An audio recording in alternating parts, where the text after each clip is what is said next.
तुम्हारा 12th हो चुका है, 6 महीना ओवर और 6 महीना ही बाकी है, और तुम्हें तुम्हारी औकात पता है कि तुमको कितना आता है और कितना नहीं आता।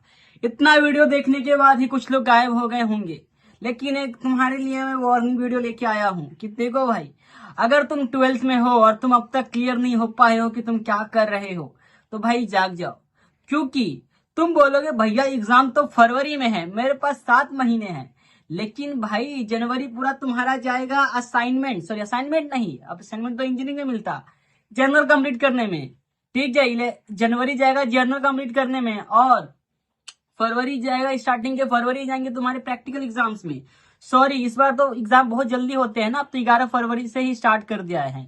तो तुम्हारे पास बस 6 महीने बाकी है। 6 महीने में तुमको जेई क्लियर करना है, बोर्ड्स में भी 75 के ऊपर लेके आना है। क्योंकि अगर तुमने जेई में 99+ भी लेके आए पर तुम्हारे बोर्ड में 75 है, तो तुम्हारा कुछ नहीं हो सकता, क्योंकि 75% का क्राइटेरिया है। तो तुम्हारे को 2 चीज करना है, पहला तो तुमको जेई भी करना है और सीटी भी करना, सॉरी जेई भी करना है, बोर्ड्स भी करना है। बट अभी जो मेरी ऑडियंस है एमएसटी सिटी वाली है, तो मतलब मेरी ऑडियंस एमएसटी सिटी वाली है, बट मैं अज्यूम करके चल रहा हूँ कि जो वो लोग जेई की भी प्रिपरेशन करते ही है। मतलब सीन कैसा रहता कि 12th में सब हवाबाजी में रहते कि हमको जेई करना है, जेई करना है, जेई करना है, जिस वजह से क्या होता, उनका सीटी वीटी पे उनका ध्यान नहीं रहता। बट तुम ऐसा मत करो, अगर तुम 12th में हो और तुम अभी जेई जेई कर रहे हो और तुम मॉक भी नहीं दे रहे हो, तो भाई नहीं होगा जल्दी आसानी से, इतनी आसानी से।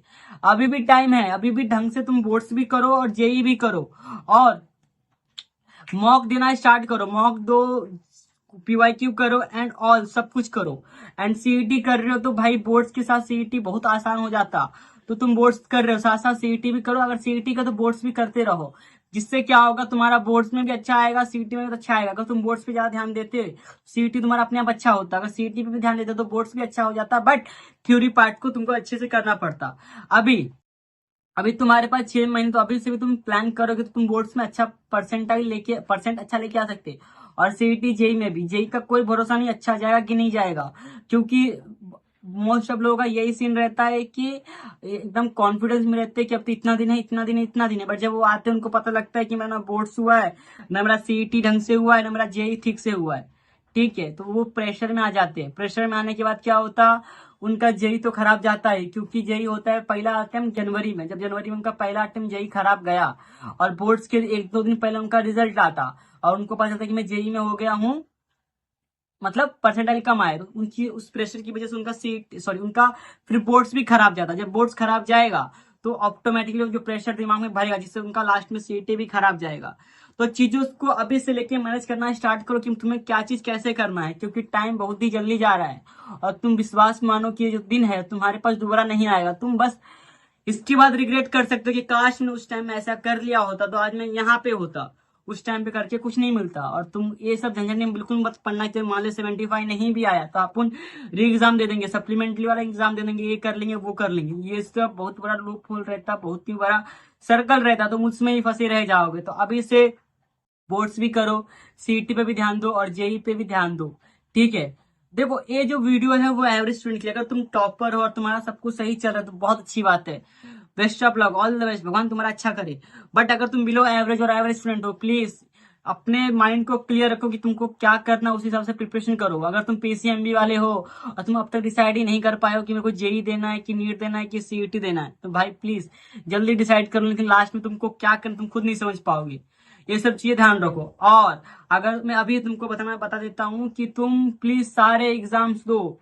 ठीक है, जेई नीट सीईटी जितने भी एग्जाम्स के फॉर्म आने आएंगे बाद में, सारे फॉर्म भरो, एग्जाम दे के आओ, टेंशन मत लेना, बस एक्सपीरियंस लो, जिससे तुम अचानक एक बार में नहीं गंदा करोगे। लाइक एग्जाम देने का एक्सपीरियंस देगा तो अच्छा रहेगा।